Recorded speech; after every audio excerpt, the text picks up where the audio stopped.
Bismillahirrahmanirrahim. Assalamualaikum warahmatullahi wabarakatuh. Selamat pagi dan salam sejahtera kepada OKP sekalian. Apa khabar semua? Sihat? Saya harap semua sihat. Alhamdulillah.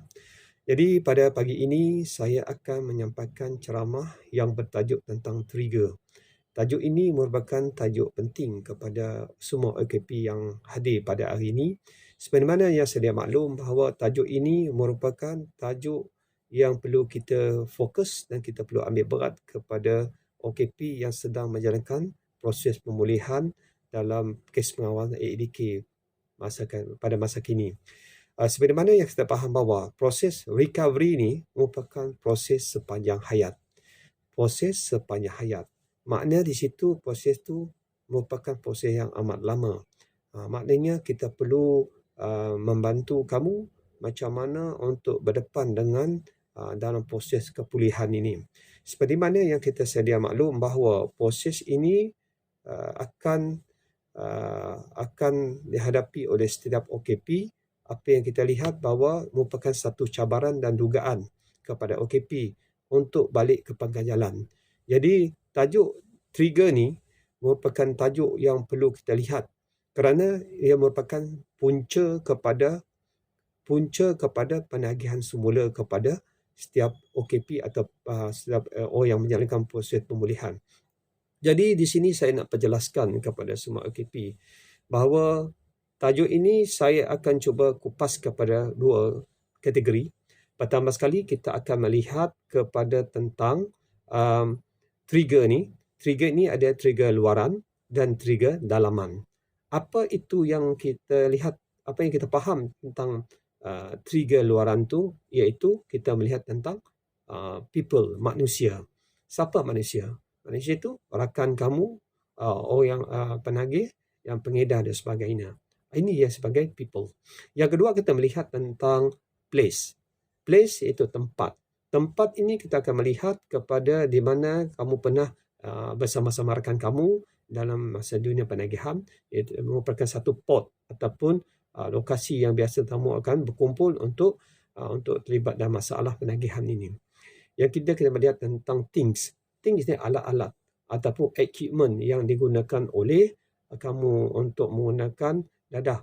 Jadi benda ni saya ambil 3 perkara dalam untuk konteks trigger luaran ni, di mana 3 perkara tersebut merupakan punca. Satu merupakan punca yang boleh menyebabkan kamu terjebak semula ataupun dalam konteks sleep, lapse and relapse. Maknanya sleep maknanya kamu ambil tempat sempat berhenti. Yang kedua kita melihat kepada tentang sleep. Sleep kamu ambil 2-3 kali tapi sempat juga berhenti. Apabila kita melihat tentang konteks relapse tu, maknanya kamu akan mengambilkan semula dadah seperti pada awal kamu menagih. Ini yang kita perlu fikirkan, bagaimana kita nak melihat, nak mencantas tentang permasalahan dari segi trigger. Trigger ni punca kepada berlakunya relapse kepada kamu. Itu saya nak penjelasan sikit tadi tentang relapse luaran. Okey, yang kedua saya akan melihat tentang relapse dalaman. Relapse dalaman ni kita akan melihat kepada setiap individu ataupun OKP itu sendiri. Pertama sekali kita akan melihat kepada tentang iaitu fikiran. Fikiran yang berfokus kepada tentang penglibatan semula ataupun gian sebagainya. Ini maknanya kita akan cuba bantu macam mana kita nak cantas dari segi tentang trigger, dari segi dalaman ni. Ya, dari segi pemikiran. Yang kedua kita melihat tentang emosi dan perasaan. Perasaan ini juga merupakan satu perkara yang boleh punca kepada penagihan semula kepada OKP itu sendiri. Bagaimana dia boleh menyebabkan seorang itu menagih semula. Contoh dalam keadaan kebosanan, bosan, rasaan bimbang, rasaan sedih, perasaan marah dan sebagainya. Ini juga punca-punca satu tekanan yang boleh menyebabkan seseorang itu menjadi relapse. Dan dari segi trigger dalaman ini merupakan satu perkara yang boleh menyebabkan seseorang itu kekuatan seseorang itu boleh terlibat lagi dalam dunia penagihan sebagai relap. Okey, saya dah murai pada 2 pecahan perkara tersebut tentang trigger tadi.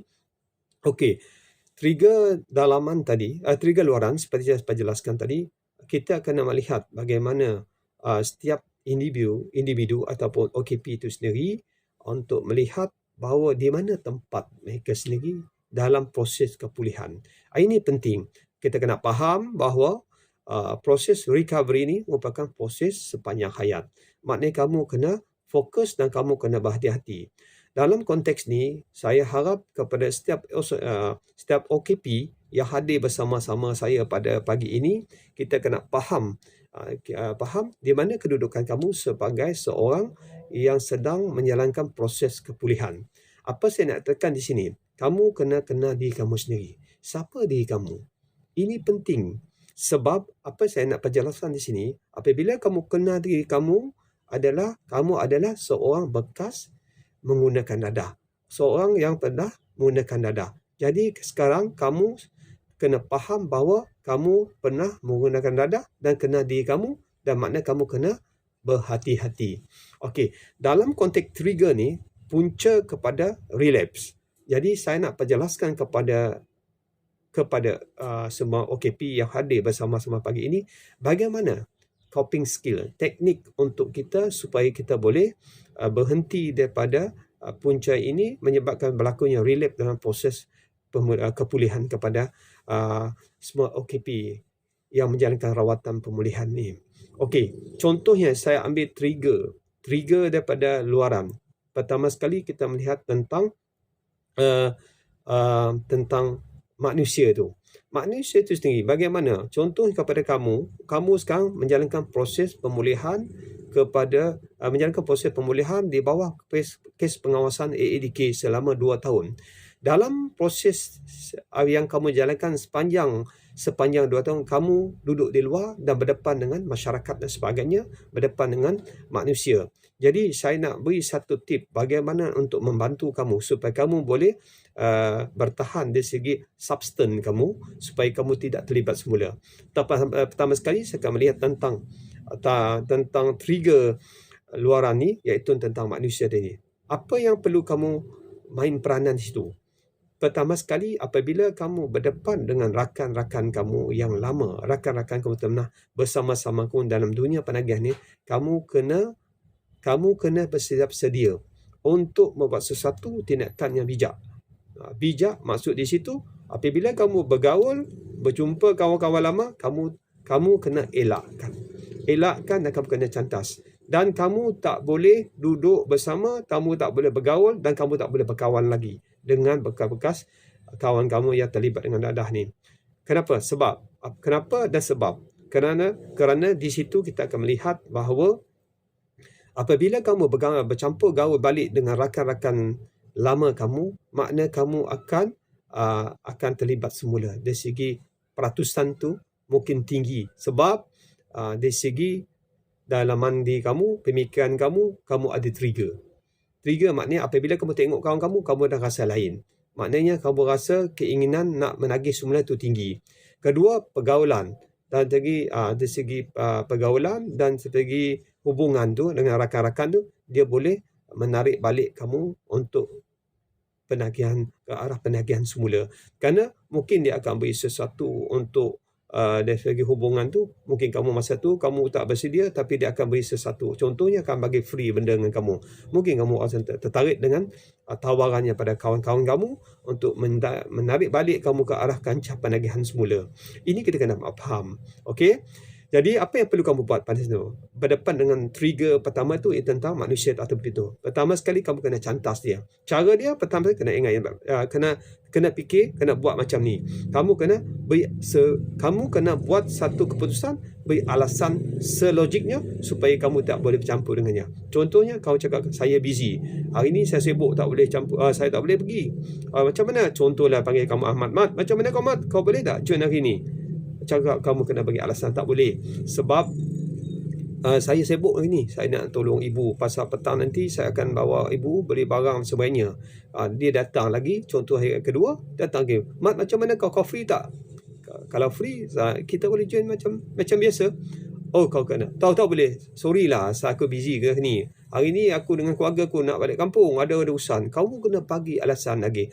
Mungkin dah ketiga kali datang lagi dengan kamu. Macam mana, Mat? Kau free tak? Kali ketiga.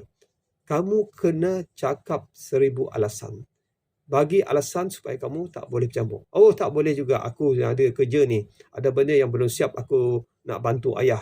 Maknanya, aku perlu kena buat apa semua. Kamu kena bagi alasan yang logik, alasan supaya kamu cantas kepada rakan-rakan kamu, rakan-rakan lama kamu, supaya kamu tidak bersama mereka, tidak bergaul sama. Itu cara yang baik. Itu cara yang paling tepat untuk kamu membuat suatu keputusan yang bijak supaya kamu tidak bergaul kepada rakan-rakan kamu yang telah terlibat dengan dadah ni. Jadi tentang trigger yang pertama ni, tentang manusia tu, perlu kamu cantaskan. Jangan buat hubungan dengan mereka yang pernah terlibat dan dengan yang pernah berkawan dengan kamu dalam dunia penagihan. Kamu kena cantas. Pastikan kamu tak bercampur gaul lagi dengan dia. Kalau kamu bercampur gaul, maknanya kamu buka 1 inci ruang pada dia, 10 kaki akan buka. Akhirnya kamu akan terlibat semula. Kerana faktor penagihan dalam masalah trigger ni, yang paling kuat adalah rakan lama ataupun kawan lama. Banyak yang keluar daripada pusat ataupun penjara, jumpa kawan lama, ia akan relapse berlaku. Sebab kekuatan di situ amat jelas sekali untuk menarik kamu ke arah rancah penagihan semula. Pasal dari segi hubungan atau komunikasi. Ini penting. Itu perlu kita fokus, perlu kita lihat kepada kita sebagai OKP kena sedar. Oh, itu perlu kita pegang supaya kita tak bercampur gaul dan kita tak beri ruang untuk dia untuk masuk pada kita. Sebab kepuliahan itu bermula pada kita. Kalau pergi ruang, maknanya kita akan jatuh di situ. Okey, yang kedua kita melihat tentang trigger yang kedua, trigger luaran, iaitu tentang tempat, port. Seperti mana sudah maklum, kamu ada tempat untuk kamu lepak dan sebagainya dan bersama-sama dulu. Makna di situ, sekarang kamu menjalankan proses kepulihan. Pastikan diri anda, setiap OKP, jangan pergi tempat-tempat yang pernah kamu lepak dulu ataupun bergaul dengan rakan kamu dalam dunia penagihan dulu. Sebab apabila kamu elak dan kamu kena lencongkan ke arah kamu ke tempat lain, maknanya kamu akan selamat. Tapi kena ingat, apabila kamu pergi di situ lagi, maknanya kamu akan beri ruang dan peluang untuk kamu ke arah penagihan semula ataupun relapse. Why? Because kamu ada trigger. Kamu kena ingat, orang kamu ni, saya lupa tadi pesan pada awal tadi, mana-mana OKP yang pernah terlibat dengan dadah ni, kamu ada switch. Off and on ataupun off. Switch ni, dia akan buka bila-bila. On ataupun off. Maknanya kamu faham. Maknanya kamu ada trigger. Apabila kamu pergi tempat tu, dia akan grip supaya kamu boleh balik kepada penagihan. Because apabila grip, kamu akan timbul pemikiran kamu macam dulu dan kamu ada memori untuk terlibat semula macam mana zaman-zaman ketika kamu dalam dunia penagihan. Sebab tu di segi tempat ni perlu kita beri fokus juga supaya kamu boleh elakkan dan jangan sekalipun kamu pergi di situ. Sebab di situ ada rakan kamu. Pertama, yang kedua, tempat tu boleh mewujudkan memori kamu balik dalam dunia penagihan. Sebab kamu kena ingat, kamu merupakan orang yang saya beritahu tadi, kamu kena tahu siapa diri kamu. Makna di situ kamu kena faham kamu seorang bekas penagih. Makna kamu ada masalah dari segi trigger. Maknanya kamu ada switch on off. Anytime benda ni akan buka balik. Apabila kamu duduk di tempat yang sama, ia akan grip, ia akan mencetuskan pemikiran memori kamu, minda kamu untuk ke arah penagihan semua. Kamu rasa gian dan rindu sebagainya. Sebab tu tempat merupakan faktor yang kedua boleh menyebabkan seorang itu menagih semula ataupun relapse. Okey, yang ketiga kita melihat tentang trigger luaran, iaitu berkaitan dengan equipment, alat-alat ataupun benda. Jadi pastikan setiap OKP kena tahu bahawa setiap equipment tu kalau ada di rumah, di bilik, tempat tidur dan atau di bilik air, ya contohnya jarum suntikan ataupun gunting, straw dan sebagainya, alat-alat yang kamu gunakan, kertas kuil apa semua, pastikan kamu buang. Clearkan benda tu dalam bilik kamu dan juga pastikan tak ada benda tu di rumah kamu, di bilik air dan tempat tidur kamu. Why? Because kamu akan jadi trigger. Apabila kamu tengok aja, kamu akan buka balik kamu switch tu, on balik, dan kamu akan mencetuskan tentang minda kamu, keinginan tu untuk nak ambil balik. Pasal memori tu akan datang balik supaya kamu ada terasa trigger di situ. Di situ kita kena faham. Kita kena pegang benda ni supaya kamu pastikan tidak terlibat semula ataupun relapse. Apatah punca daripada trigger pada alat-alat ataupun equipment yang digunakan untuk menagih tu, yang untuk menagih seperti yang diperjelaskan tadi. Jadi saya harap semua OKP kena faham. Jadi saya bagi 3 contoh tadi tentang trigger luaran supaya kamu boleh mencantas benda ni supaya kamu tidak berlakunya tentang relapse kepada kamu dan tidak menagih semula. Okey, berbalik tentang trigger luaran. Okey. Trigger luaran ni kita melihat tentang pemikiran seseorang. Maknanya pemikiran bagaimana kita nak cantas. Bila kamu keinginan terfikir benda tu dan sebelum mencetus tentang keinginan dan terus kamu ambil dan sebagainya, kamu kena cantas. Ini caranya sama juga apabila perasaan, emosi marah, sunyi, rasa boring, rasa kemurungan sebagainya, rasa bosan. Maknanya kita perlu ada cara untuk nak memutuskan supaya kamu menghilangkan trigger dalaman kamu. Contohnya, saya bagi kamu jelas. Kita gunakan gelang getah, task stopping ni. Gelang getah ni kamu akan letak di lengan kamu, kamu akan tarik. Bila rasa tu, dia akan hantap kertas tu, dia akan rasa, kamu akan rasa sakit dan dia akan memutuskan keinginan kamu di situ dari segi pemikiran dan perasaan kamu. Itu cara pertama menggunakan gelang getah. Kita panggil itu task stopping. Yang kedua, kita melihat kepada penggunaan apabila perasaan dan trigger dalaman, kita menggunakan kita rasa macam tu, kita perlu pergi mandi ataupun kita pergi mandi, lepas tu ataupun kita ambil uduk atau solat sunat 2 rakaat solat sunat supaya kita rasa nak menukar perasaan tu, ataupun cuci muka dengan air dan sebagainya. Begitu.